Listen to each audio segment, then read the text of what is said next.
ability for us to be able to do that. I believe they hand their hand up. I think Ghazali is one of them. Is it possible to unmute her and have her ask her question verbally? Hi, is it okay to ask my question?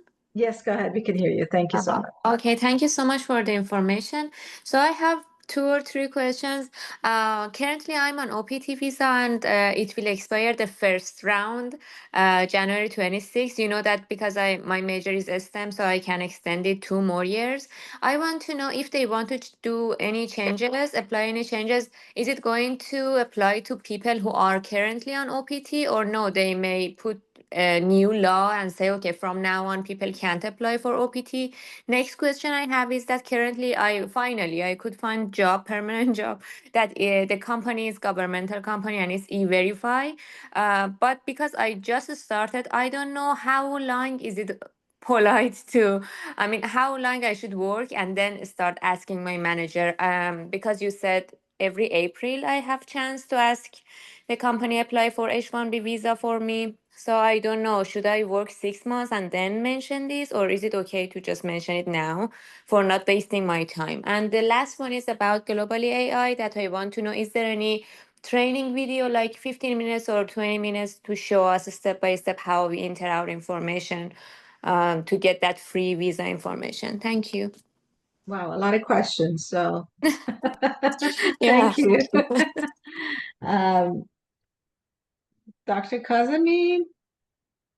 Uh, eh, Sure. It's as far as the first question is concerned, whether new policy is going to be retroactive or not. Frankly, we don't know. One of the constants in this administration is that we don't know. They make a decision, but most of the times policies and new policies, they are not retroactive.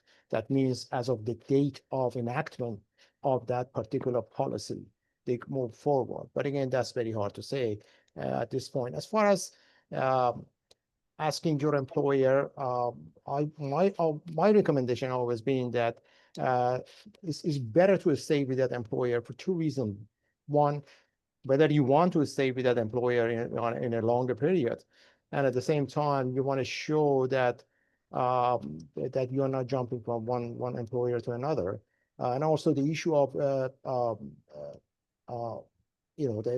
whether you have to work for a certain time, that depends on employer. They might require you to work for a certain period before you get that they call it, mobility, and you move to another type of visa. But if you are graduated from U.S. institutions, which it seems that you are, H-1B has, as I mentioned, 20,000 reserved for graduates of the U.S. institutions. And I defer to Judge. I ditto, Dr. Kazemi. You're never going to know.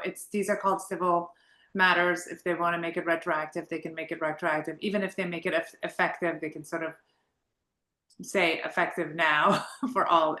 So you just never know.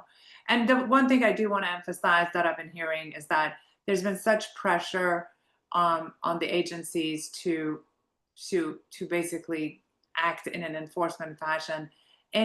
We're now seeing that in cases where people had pending applications that were timely filed before the expiration of their visas, and traditionally the timely filing then protected them until the agency adjudicated it, they're still going ahead and issuing NTAs and putting people in immigration court proceedings. So taking enforcement action, or ICE is picking them up and arguing that just because you have an application pending is not enough. So we're starting to see that tension because the enforcement arm has become so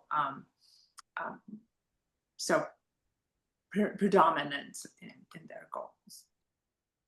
Thank you so much. And then I think, Mariam, can you answer the last question in regards to a practice training video or some sort of informational video where they can, it would be user-friendly to use the Global AI platform?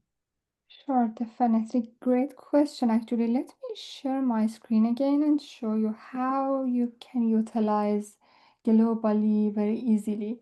As you can see, this is a hero page, and you have two different options. One of them is just for for a kind of quick demo. You can use the 30-second quiz that once you click on that, you will redirect to this one. And easily you can, if you want to apply from another countries for the first visa, you can use the new visa. But as you are now in US, you can use the change visa and check how you can use the quick visa check, and then based on that you will receive the all the visas that are match with you, all the visa sponsored jobs, and all the lawyers that they can provide services for you. And if you want to go deeply and you have time, and you can start the 5 minutes form to receive the real data, real information, real visa type, and all the information deeply. My suggestion is at least consider 5 minutes, 10 minutes, 15 minutes, sit and fill the form. The product design based on product led. I'm sure if you start, you can use these three main features as I showed you here. You can see the visa types, and then easily you can find the jobs, and then you can find the lawyers in 3 steps. Very, very easy. And even you can find the demo video here in the